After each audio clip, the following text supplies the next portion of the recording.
would remember and I get that feeling and it would just feel great. Like, wow, I did it. I just, you know, go back with my life, you know, because I don't act any different. You know, I'm still the same. But you walked a little bit taller after that Sunday. I can say yeah, a little, yeah. I felt like the man. I felt like the man, but you know, I was still as humble as I've ever been, and so it would just drift away again. It was like I would forget. Right. And then I would be at a restaurant and boom, you know, everybody would start coming up to me. Yeah, I would be seen a lot more, you know, noticed a lot more. So then I think about it and I remember again, wow, I did it. You know, I've always known that I could. Let's jump to Saturday. This guy, Munguia. Yep.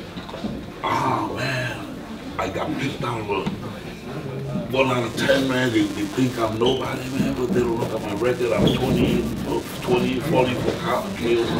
They made a mistake. Tell Sadam, no, but this is Telemundo, listen. Tell Sadam Ali he made a mistake. What's your reaction to it? I mean, that's what he feels. You know, he's confident. He feels I made a mistake. I don't look at it like a mistake. I don't make no mistakes. But we'll see Saturday. Is all I can say. I'm not gonna let anything that he says get to me, because I did what I had to do in training camp, and it really doesn't matter what he says. To review your training, because I know you're a gym rat. To review the training you were preparing for Liam Smith and lawsuit to Alvarez.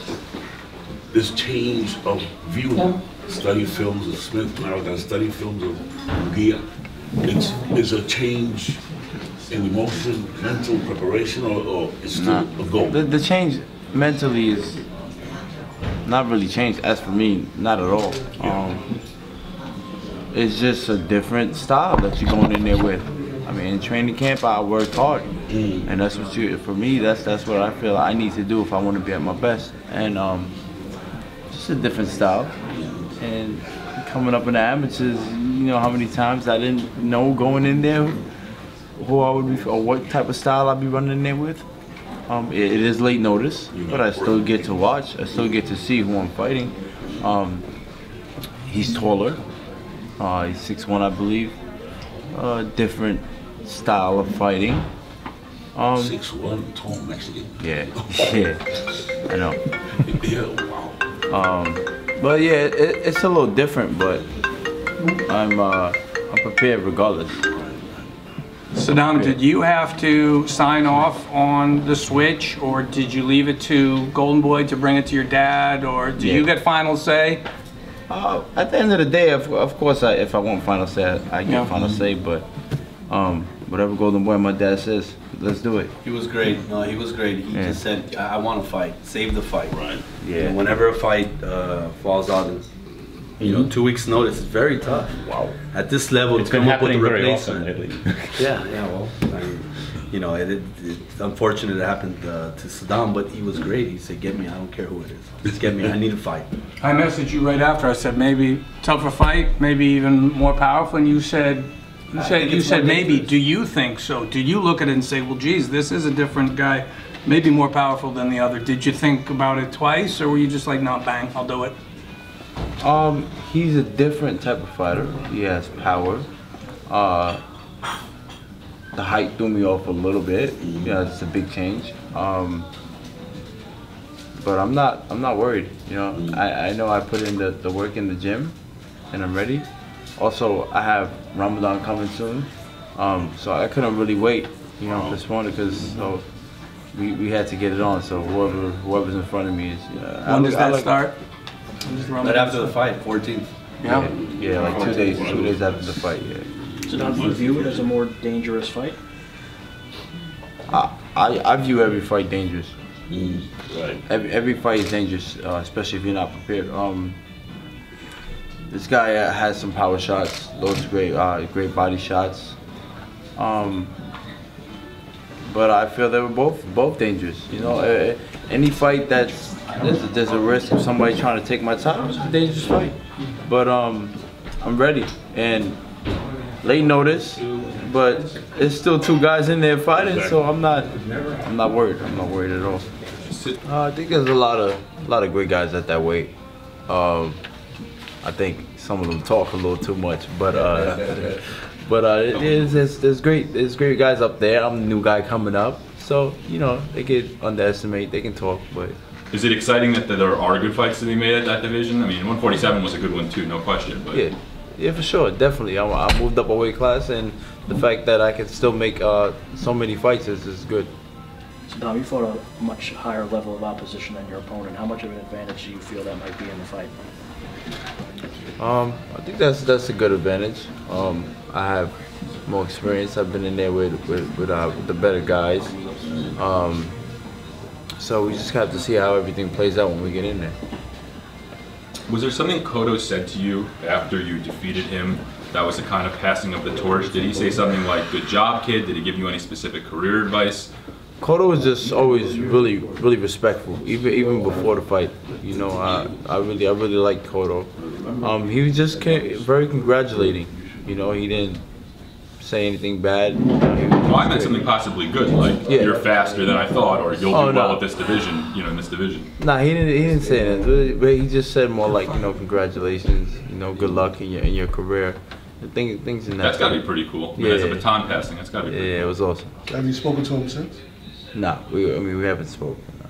Sadam, did you get the level of respect from media and fans and everyone from that win as you expected maybe you would or should?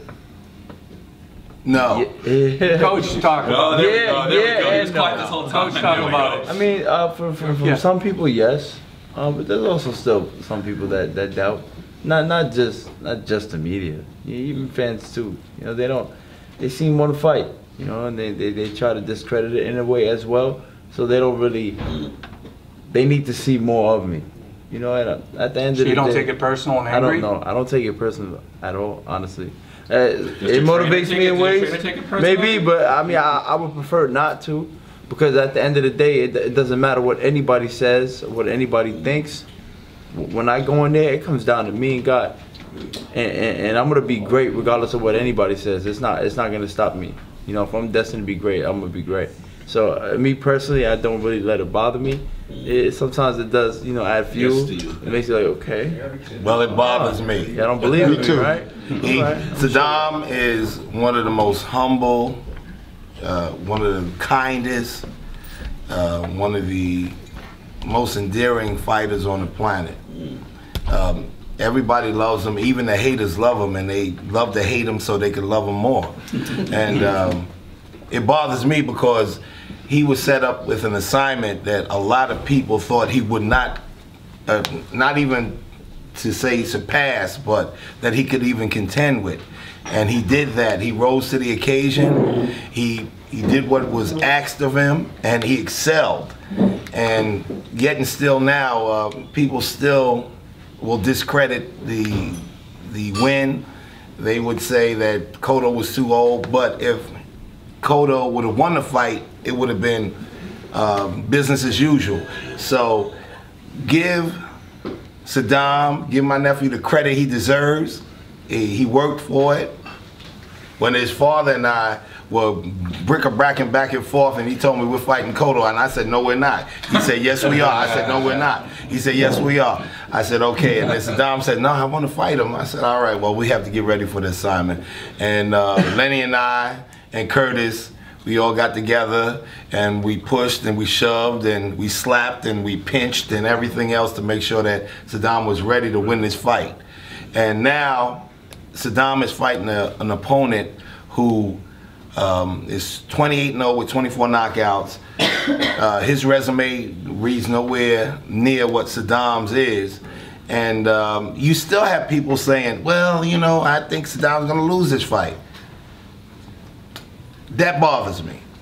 That bothers me. When you excel to elite status, and then you have a young man, and I'm not discrediting him, not at all, but when you have a young man who hasn't performed at the level or the stages that Sadam has, and you're going to give him credit to defeat Sadam Ali, you must be on crack. It's not going to go down that way. Andre, you know that I'm not angry at the situation, because a fight is a fight. Yeah. But I'm a little perturbed about you denying Sadam's capabilities. This young man was an Olympian. He has fought some really good fighters, and then he went on to encapsulate some greatness by defeating a legend. So we can't discredit what Sadam has done. Sadam is ready to present himself, and me, myself, we take no one lightly, don't get me wrong. But my motto is some guys just don't belong in the ring with you. And on Saturday night, you are gonna see vintage Sadam Ali. And as the great one, Muhammad would say, float like a butterfly, sting like a bee. He's gonna be stinging somebody on Saturday night, Ali. Right, baby? Float like a butterfly, sting like a bee. No, I'm not Muhammad. I'm the world kid Ali. Oh, there you go. Very good. So Sadam, you don't think this kid is on your level then? Based on what he just said? He has good, good fight in him. He has power. He has, out of his 28 fights, he has 24 knockouts. So he's definitely a dangerous fighter.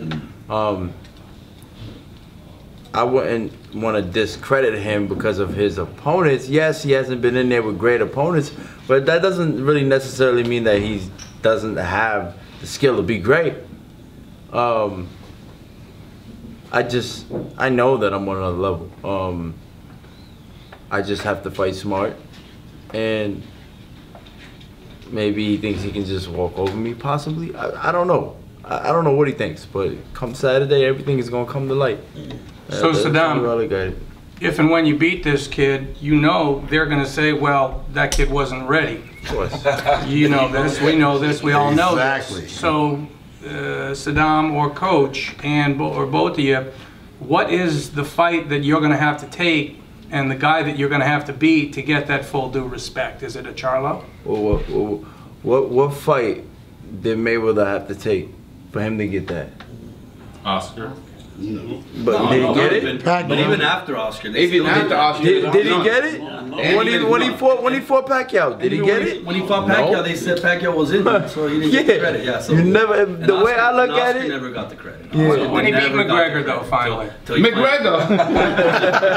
No, part of the story there isn't part of the revenge the paycheck. The paycheck is good. You can. But I look at it like you're never really gonna get it. Yeah. You're never really gonna get it. I mean, from some people, yes, but from everybody, it's impossible. Haters gonna hate. Yeah, you're always gonna have somebody discredit you. They're gonna keep you. hating until eventually, because eventually in boxing, it would be beautiful to retire undefeated, but that's tough to do. Yeah, of course. You're taking real fights. Yeah. And eventually when Sadam does lose, if he does, against a top-notch fighter, they're gonna say, we told you. Yeah, but he had a string of 16 wins or whatever it is. So Hateration at the utmost. But we don't thrive on that.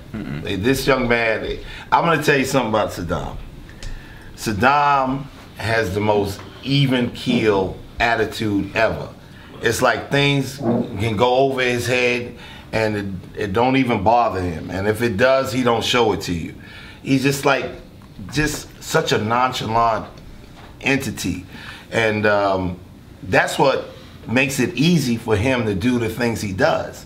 Whereas his father, Lenny, Curtis, and myself, we're worrying, shouting, shoving, and everything else, and this, that, and that. And Sadam would be like, we're gonna do what we gotta do. I got this. and we get upset when he says, I got this, but so far he's been getting this. And we're just gonna continue doing that. And I'm telling you, we're going upstate for this fight. We're a short ride away from the International Boxing Hall of Fame. We're gonna go by the Boxing Hall of Fame because I want Sadam to see what it is to be a part of greatness. And once he enters that hall of greatness and it starts emulsifying and him absorbing it, he's gonna wanna be a Hall of Famer. And for him to be a Hall of Famer, he has to take care of business. And that's what he's gonna do Saturday night. When you look at him moving into this new division, has there been any work physically to add more muscle or anything like that? Or you're still keeping in your mind that 147 is still a division that you'd like to still going back to, and you don't want to add too much to still be able to go back down if that was ever an option for you? Well, yeah, definitely gotta be stronger at that weight. You know, that's why I have my strength and conditioning coach, Scooter from Long Island, and also on the side when I don't have Scooter, I got Curtis Stevens, and this, like I said last time, this man makes me do push-ups, pull-ups, like he just makes sure he knows I got the speed, so he makes sure that he keeps that power he's a machine. on me. So we add that on to it. Saddam, is there any desire to fight Jesse Vargas again? You know, to get back that most? No, I mean, it's not really on my mind. Honestly, you know, he was the better man that night. I know if things were differently, it would have been a different outcome. But it's not something that's on my mind. I'm a world champ, you know. I fought Miguel Cotto. I beat Cotto. So it's like I'd rather have a world title winning it that way than how I would have got it, you know. But I don't. That's not on my mind. But who knows? You know what happens in the future. You never know. But it's not something that's on my mind at all. Following back up on the question that I asked you, the reason why I asked it is when you look at some of the other 54-pounders, they're really big guys. Yeah. So with that in mind, that's what I was wondering, are you planning on bulking up more, or is 47 still something where you're kind of like in the middle, you're not sure, you're just going where it's going? Look at Laura. Laura's not that big, right? Yeah, you know, so I mean, like Hurd and Charlo are big dudes. Yeah, they're huge, yeah. But I mean, You haven't seen Sadam without his shirt on. Lately. I don't feel like I really Still would, Saturday night. I don't feel like I would really want to like bulk up, because if I bulk up, it could take away from my skill, what I got, the speed, the movement. So Can we talk about that? What do you think your best attributes are at 154? I think speed clearly helped with Cotto, but people will say he was older, but I think Right. you probably have speed anyway. What do you think you bring to the division? Of course, speed, movement, fighting smart. It's not, you're not just gonna be able to walk me down. I'm not just gonna sit there for you to load up. You know. I wouldn't dare. Yeah. So I mean, I'm just fighting smart, pretty much. Did you catch Jacobs versus Suleski? Yeah. So Suleski's really like a 154 pounder, and he gave Jacobs some trouble with sort of speed and angles. What did you make of him, and did it remind you at all of sort of the things that you're looking to do? I think he surprised a lot of people. A lot of people didn't expect him to fight that good. You know, it wasn't much of what Danny Jacobs didn't do. It was more of he came prepared, and he really came to fight. As for me, what I'm gonna do, I don't really know. Honestly, I don't. I can move around a little bit. I might even put some pressure on him. I might drop some bombs, like some power shots. You know, I mean, anything can come from it. So we'll see. Have you been sparring with guys at 160 and higher? Yeah, I've been sparring with bigger guys, also taller guys. I've been trying to find. You know, in the beginning it was really hard. You know, we got a video up right now that we put like a stick with a glove on top of Curtis's head. So like, but that was more of a joke, you know. But it was just funny because, you know, sometimes you're in situations where you got to think quick and you got to switch up the whole game plan and you got to get different sparring, and that's the situation I was in. But you know, a lot of people don't realize though, Sadam did a lot of sparring with Danny Jacobs. That's right. that too. And Danny's right around the same size as this kid, Right. or you know, Yeah, if maybe not bigger. bigger, Maybe yeah. he's bigger and stronger than this kid. So, Wow.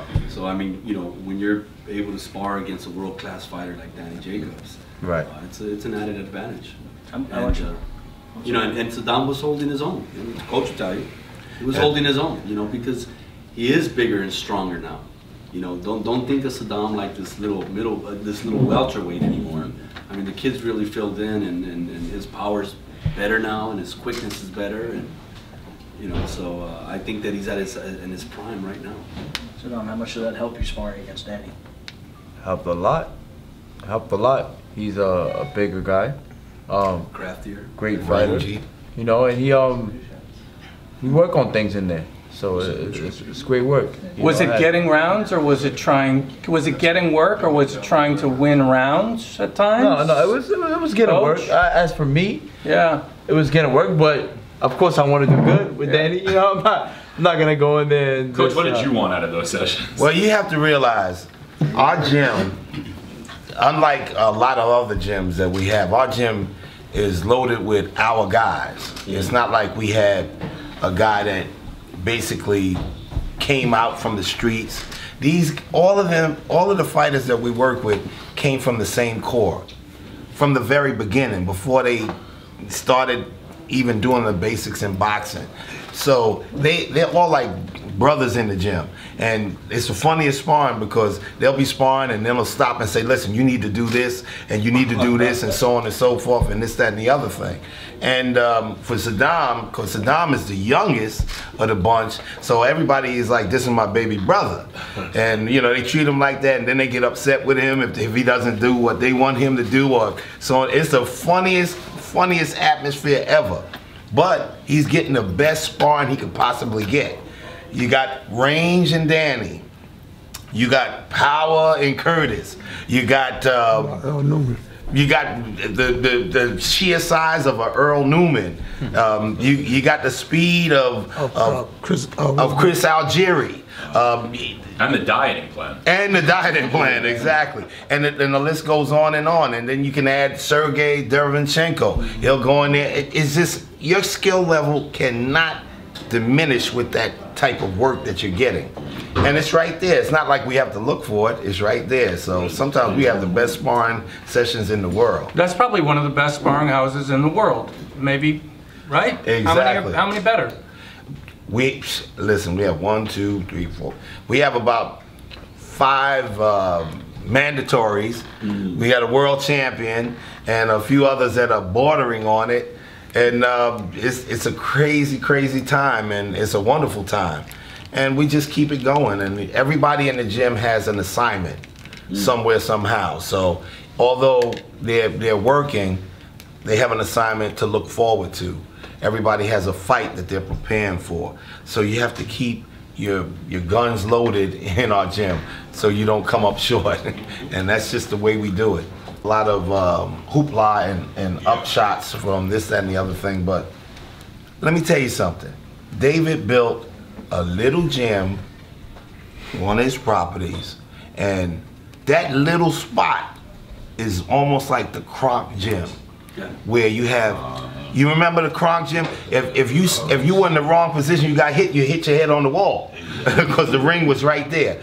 Our gym, at least we have a little bit more space, so you don't get hitting your head on the wall. But our gym is a small box of super energy, and at night we make it a nightclub. Oh. So, but it's a fantastic environment, and we have some of the best fighters walking the planet in that gym, and those who aren't in it come by to work out in it. So I can't say much more than that. It's just a wonderful, wonderful world, and I thank my brother for creating the spot, and he did a wonderful job with that, and he did it for his guys, because he's a father to a lot of these guys because he was there when they came up. So it's just a wonderful situation. We can't ask for much better, and that's why Sadam will always be ready for any assignment he has. Sadam, you want to give a shout out to East Coast, New York gyms? Sure, shout out to the East Coast. Did you spar with Derevchenko for this fight also, or no? Not for this fight, but we are. No, not for this one, but they worked together before, yeah. It was competitive with Danny when you get in the ring. We're friends, but put that aside and make it a little spicy. Well, you know what it is that you have to look at the reality of things, and Danny, Curtis, all the bigger guys, they walking around about 185 pounds. So they're not getting in the ring and gonna be like, I want to beat my little brother up. But they want to show him if he makes a mistake, I'm gonna touch you like, don't make that. Right, exactly, literally. That's what I meant. Literally, so. You say, oh, you pay for it. Exactly. Are you a happier fighter at 54 than at 47, you feel? I love them both. Honestly, I mean, so far, 154 has been great. I won my first world title, so. But it's still early for me to really answer that question, you know. Like, so it's my second fight coming up at 54. But you're young, you're growing. Yeah. You could hit 60. You could hit 60. You're on the fight at 60. You know, because I see you bigger. Well, I'm not that young. I'm 29. You know, so I don't think I'm growing too much anymore. Am I? I don't think I'm growing anymore. I mean, unless I take some substance that I'm not supposed to be taking or something. You know?